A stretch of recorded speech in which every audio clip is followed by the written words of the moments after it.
কি স্কিনটা ভীষণ ডাল লাগছে, ভীষণ ড্রাই হয়ে আছে, একেবারেই জেল্লা নেই মুখের মধ্যে, কোনো রকমভাবে কোনো উজ্জ্বলতা নেই, একেবারেই চিন্তা করার দরকার নেই। আজকে কিন্তু একটা দারুণ ফেস প্যাকের ভিডিও নিয়ে তোমাদের সাথে চলে এসেছি। আজকে কিন্তু তোমাদের সাথে শেয়ার করতে চলেছে একটা দারুণ টিপস, সেটা কিন্তু কেউ মিস করো না। পুরো ভিডিওটা কিন্তু প্রথম থেকে শেষ অবধি তোমরা দেখো। আর আজকের এই ভিডিওতে তোমাদের সাথে আমি শেয়ার করবো একটা দারুণ ফেস প্যাক, যেটা কিন্তু ভীষণ ভালো আমাদের স্কিনের জেল্লা বাড়াতে কাজে লাগবে, আমাদের স্কিনের উজ্জ্বলতা বাড়বে। বিশেষ করে যারা কোরিয়ান গ্লাস ফিনিশ স্কিন চাও, তারা কিন্তু অবশ্যই এই প্যাকটা ব্যবহার করতে একেবারেই ভুলো না। কোরিয়ান গ্লাস ফিনিশ স্কিন কেনা চাই বলো, সবারই কিন্তু ইচ্ছে হয় একেবারে চকচকে একটা গাল, তাই তো? ভীষণ ভালো লাগবে এই ফেস প্যাকটা ইউজ করে। তোমরা অনেকেই কিন্তু এই ফেস প্যাকটা ইউজ করে তোমাদের স্কিনের জেল্লা বাড়াতে খুব সহজেই পারবে। তো এই ফেস প্যাকটা কিন্তু তোমরা সপ্তাহে 2-3 বার করে ইউজ করতেই পারো, এতে কোনো রকম কোনো সাইড এফেক্ট নেই। আর সবচেয়ে বড় কথা, বাড়িতে বানানোর জিনিসের কিন্তু কোনো রকম সাইড এফেক্ট থাকে না, কোনো রকম কেমিক্যাল নেই এইগুলোতে। তাই একেবারেই বাড়িতে থাকা উপকরণ দিয়ে কিন্তু খুব সহজে তোমরা এটা বানিয়ে ফেলতে পারো। তো চলো তাহলে তোমাদেরকে দেখাই এই ফেস প্যাকটা বানাতে আমাদের কি লাগছে। মাত্র 4টে উপকরণ দিয়েই কিন্তু আজকের এই ফেস প্যাকটা বানানো যাবে। আর হ্যাঁ, যে কোনো ফেস প্যাক ইউজ করার আগে কিন্তু তোমাদেরকে শুধুমাত্র ফেস প্যাক নয়, কোনো রকম ময়শ্চারাইজার, সিরাম, অন্য কিছু ইউজ করার আগে তোমাদেরকে কিন্তু ভালো করে স্কিনের ডার্ট বা ময়লাটাকে তুলে ফেলতে হবে।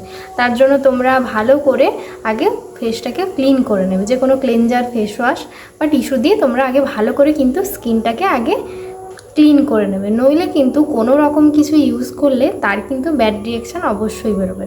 হয়তো তুমি একরকমভাবে ইউজ করছো একটা কারণের জন্য, সেই কারণটা তো তুমি সেই ফলটা তো পেলেই না, উপরন্তু হয়তো অন্য খারাপ কিছু হলো। তাই জন্য ভালো করে আগে ফেসটা ক্লিন করে নিতে হবে, তারপরে তোমরা যে কোনো ফেস প্যাক, ময়শ্চারাইজার, সিরাম যা কিছু লাগাতে পারো। ঠিক আছে? তো এই ফেস প্যাকটা কীভাবে বানালাম চলো তাহলে দেখে নিই ঝটপট। এখানে আমি প্রথমে অল্প পরিমাণ ভাত নিয়েছি। হ্যাঁ, ঠিক শুনেছ, যে ভাতটা আমরা খাই সেই ভাতটাই আমি নিয়েছি। এখানে প্রায় 3 চামচ মতো ভাত নিয়েছি। যেহেতু আমি ফেস প্যাক বানাবো, খুব বেশি লাগবে না। আর একটা মাঝারি সাইজের ঢ্যাঁড়স নিয়েছি। যদি তোমরা মনে করো যে হাতে পায়েও লাগাবে, তাহলে কিন্তু তোমরা ঢ্যাঁড়স একটু পরিমাণ বাড়িয়ে নিতে পারো, 2টো করে নিতে পারো। আর 3 চামচ যে ভাত নিয়েছি, সেই জায়গায় ভাতের পরিমাণও একটু বাড়িয়ে নিতে পারো। তো প্রথমে আমি এখানে ঢ্যাঁড়সটা ভালো করে কুচি কুচি করে কেটে নিচ্ছি। ঠিক আছে? আর বুঝলে তো, এই ফেস প্যাকে ঢ্যাঁড়স দেওয়ার কারণটা কি বলো তো? এই ঢ্যাঁড়সের মধ্যে যে লালা ভাব বা পিচ্ছিল ভাবটা থাকে, ওটাই কিন্তু গ্লাস স্কিন এফেক্ট দেয়। বুঝলে? ওই যে চটচটে ভাবটা থাকে, সেটাই কিন্তু আমাদের যে স্কিনে চকচকে ভাব আনে। এবার তোমরা যেটা করবে, একটা মিক্সার জারে ওই ভাতটা নিয়ে নেবে, তার সাথে ওই যে টুকরো করে রাখা ঢ্যাঁড়সগুলো সেগুলো নিয়ে নেবে। হ্যাঁ, এখনও কিন্তু সবটা দিইনি, আরও 2টো উপকরণ মেশাবো। এখানে আমি 1 টুকরো লেবু নিয়েছি, লেবুর রসটা ভালো করে চিপে নেব।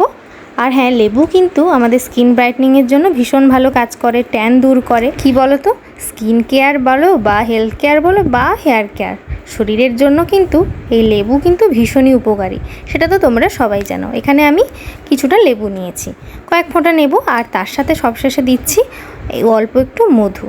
ঠিক আছে? মধু তো জানো অ্যান্টিব্যাকটেরিয়াল প্রপার্টি আছে এখানে। তো এটা কিন্তু আমাদের স্কিনের বিভিন্ন রকম র্যাশ বলো বা কোনো যদি ফাঙ্গাল ইনফেকশন হয়, সেটাও কিন্তু রোধ করে। তো এবার এই সমস্ত উপকরণকে ভালো করে আমি দেখো পেস্ট বানিয়ে নিয়েছি। তো এবার এই পেস্টটাকে কিভাবে অ্যাপ্লাই করলাম সেটাও তোমাদেরকে দেখাই, চলো। তো এবার এটার টেক্সচারটা একবার দেখো, কেমন ক্রিমের মতো একদম স্লিপারি একটা ব্যাপার রয়েছে, যেটা কিন্তু আমাদের মুখে গ্লাস স্কিন এফেক্ট দেবে খুব সহজেই। এতে থাকা যে ইনগ্রিডিয়েন্টসটা আমাদের মেনলি গ্লাস স্কিন এফেক্ট দিতে সাহায্য করবে, সেটা হচ্ছে এই যে ভাত নিয়েছি, সেই ভাত, যেটাকে ভাত আর হচ্ছে তার সাথে যেটা ঢ্যাঁড়স, সেই দুটো জিনিস কিন্তু আমাদের স্কিনের জেল্লা বাড়াতে এবং গ্লাস স্কিন এফেক্ট দেওয়ার জন্য সবচেয়ে বেশি কাজ করবে। ঠিক আছে? তো এটা কিভাবে অ্যাপ্লাই করব দেখে নাও। প্রথমে মুখটা ভালো করে ক্লিন করে নেবে, তারপরে কিন্তু এটা তোমরা যে কোনো হাতের সাহায্যে লাগাতে পারো, বা সবচেয়ে ভালো হয় কোনো রকম অ্যাপ্লিকেটার দিয়ে লাগালে সবচেয়ে ভালো হয়। তো চলো এবার আমি এটা আমার ফেসে অ্যাপ্লাই করে দেখাচ্ছি। আমি এইরকম একটা ব্রাশ নিয়েছি,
দেখো সারা ফেসে কিন্তু আমি ভালোভাবে এটা অ্যাপ্লাই করে নিয়েছি। এটাকে এবার 15 মিনিটের জন্য ভালো করে শুকোতে দেব। ভালো করে শুকিয়ে যাওয়ার পর কিন্তু এটাকে আমি ফেস প্যাকটাকে হয় ধোবে, নইলে আস্তে আস্তে ভিজিয়ে যে কোনো টাওয়াল দিয়ে তোমরা মুছে নিতে পারো। মোছার পর তারপর তোমরা ফেসটা ক্লিন করে নিতে পারো। তো চলো 15 মিনিট পর আবার ফিরে আসছি। এই জায়গাগুলো কিন্তু একদম শুকে গেছে, এই জায়গাগুলো এই দেখো, দেখেছ, কোনো কিছু লাগছে না।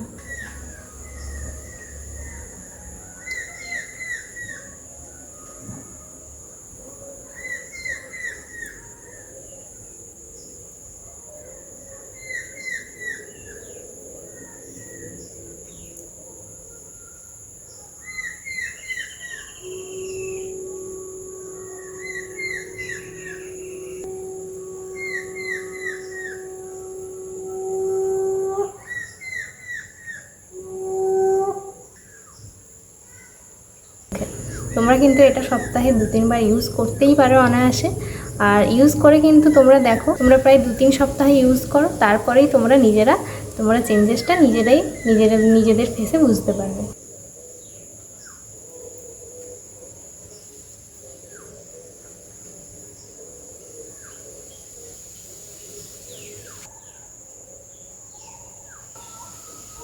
আমি কিন্তু প্যাকটা তুলে দেওয়ার পর এতটাই স্কিনটা ব্রাইট লাগছে, এবং দেখো খুব সুন্দরভাবে কিন্তু একটা চকচকে ভাবও চলে এসেছে। তো তাহলে চলো আজকে ভিডিওটা এখানেই শেষ করছি। আবারও একটা নতুন ভিডিও নিয়ে খুব তাড়াতাড়ি ফিরে আসছি। ভালো থেকো সবাই।